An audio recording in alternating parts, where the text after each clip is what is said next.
আজি হৈছে আমাৰ ককাৰ সকাম। ককাৰ সকামৰ অৰ্থে বৰমায়ে শৰাই আগবঢ়াই আছে। আৰু আজিৰ পৰা প্ৰায় 17 বছৰেই হ'ল ককা ঢুকুৱাৰ আৰু আমাৰ কোনো এটি নাতিয়েকে ককাক দেখাৰ সৌভাগ্যকণ নহ'ল। আমি জন্ম হোৱাৰ আগতেই ককা ঢুকাল, সেয়েহে আমি ককাক দেখি নাপালোঁ আৰু ৰিয়েল লাইফত ককাক দেখি নাপালোঁ যদিও ফটোত দেখিছোঁ বাৰু। বৰ মৰম লগা আছিল, আমাৰ আইতাজনীৰ নিচিনা।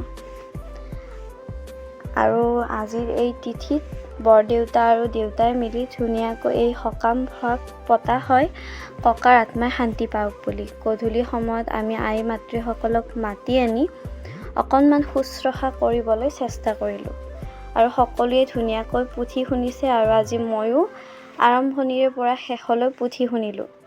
আৰু পুথি শুনি যে ইমান ভাল লাগে, মন একেবাৰে পবিত্ৰ হৈ গৈছে।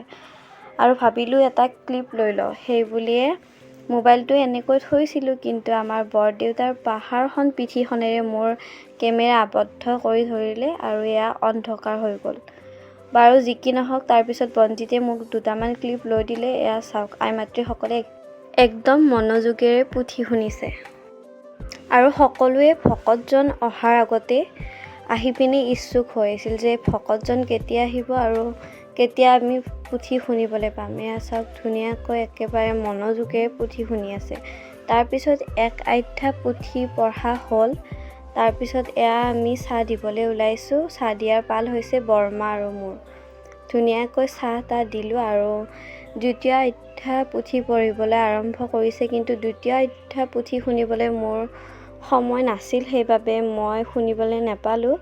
মানুহ চানুহ দুই এটা আহি আছিল, তাকে চাহ দি আছিলোঁ। সেইবুলি এইবাৰ মোবাইলটো অকণমান বেকাকে লওক। মোবাইল ধৰা ব্যক্তিজনৰ হাতখন একেবাৰে দুৰ্বল চাগে, যিহে লৰাইছে। ভূমিকম্প আহিলে পৃথিৱীও ইমানকৈ নলৰে চাগে।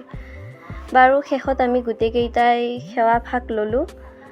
মোৰ মোবাইলৰ কোৱালিটি একেবাৰে বেয়া বুলি জানো, তথাপিও যে দুই এটা লোকে চাই আছে তাৰ বাবে বহুত ধন্যবাদ।